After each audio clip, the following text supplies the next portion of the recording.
Hi అండి, అందరికీ నమస్కారం. Welcome to Sandy foods. ఇవాళ శాండీ ఫుడ్స్లో మనం బీన్స్ కర్రీని ఎలా ప్రిపేర్ చేసుకోవాలో సింపుల్గా ప్రాసెస్ని చూసేద్దాం. ప్రాసెస్ చెప్పే ముందు మీకు ఒక చిన్న నోట్ అండి. ఈ కర్రీని మా ఫ్రెండ్ సుజాత చేసింది. టేస్ట్ అయితే చాలా బాగా వచ్చింది. ప్రాసెస్ ఏంటో మీకు ముందుగా ఎక్స్ప్లెయిన్ చేసేస్తాను. ఫస్ట్ నేను మీకు వీడియోలో చూపిస్తున్న విధంగా చిన్న సైజులో బీన్స్ని కట్ చేసుకోవాలి. తర్వాత ఒక మీడియం సైజ్ ఆనియన్ తీసుకొని వీడియోలో చూపిస్తున్న విధంగా చిన్న చిన్న పీసెస్గా కట్ చేసుకొని పక్కన పెట్టుకోవాలి. అదేవిధంగా ఒక మీడియం సైజ్ ఆనియన్ని కూడా తీసుకొని ఇదే విధంగా చిన్న చిన్న పీసెస్గా కట్ చేస్తాం.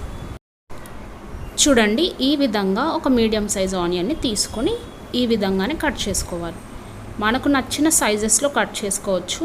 మనం ఆయిల్లో వేసి వీటిని ఫ్రై చేస్తాం కాబట్టి నో ప్రాబ్లం. మేమైతే ఈ సైజులో కట్ చేసుకున్నాం. ఒక మీడియం సైజ్ ఫుల్ ఆనియన్ని తీసుకున్నాము. అలాగే ఒక మీడియం సైజ్ ఫుల్ టమాటాను కూడా తీసుకున్నాము.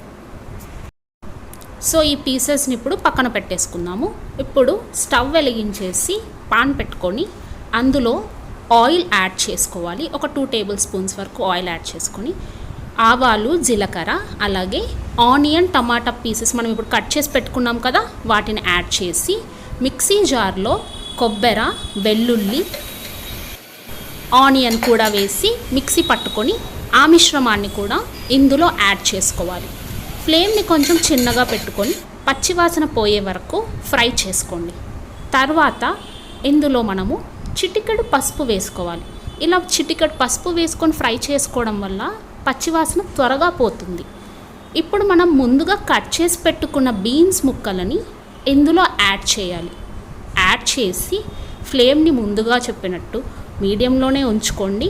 ఎందుకంటే మనం ఇంకా మిక్సింగ్ ప్రాసెస్లోనే ఉన్నాం కాబట్టి మీడియంలో పెట్టుకొని వీడియోలో చూపిస్తున్నట్లు కలుపుకోవాలి. కాస్త నెమ్మదిగా కలుపుకోండి. ఇలా మిక్స్ చేసుకున్న తర్వాత ఇందులో మనము ఇంకొన్ని ఇంగ్రీడియంట్స్ వేయాలి.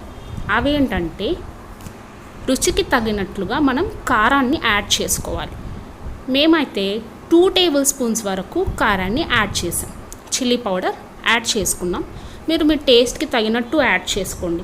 మీరు కారం ఎక్కువ తినే వాళ్ళైతే కాస్త ఎక్కువగానే యాడ్ చేసుకోండి. మేమైతే ఇక్కడ 2 టేబుల్ స్పూన్స్ని యాడ్ చేస్తున్నాం.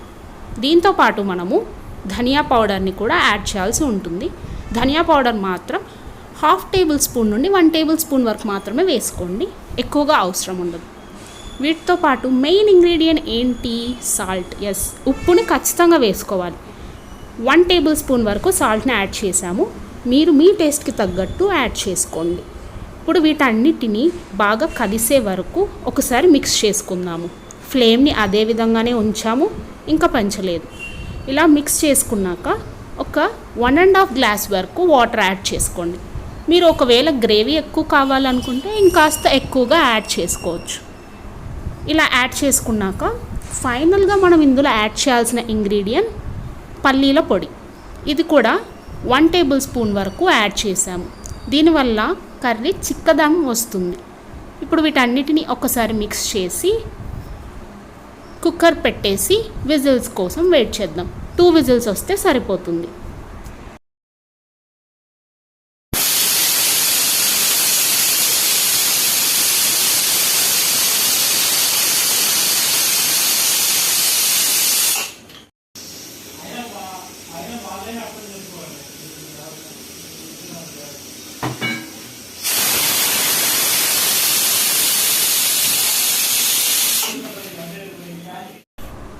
అంతే, ఎంతో టేస్టీగా, సింపుల్గా, ఈజీగా రెడీ అయ్యే బీన్స్ కర్రీ రెడీ అయిపోయింది. మీరు కూడా ట్రై చేసి ఎలా వచ్చిందో కామెంట్స్లో చెప్పండి.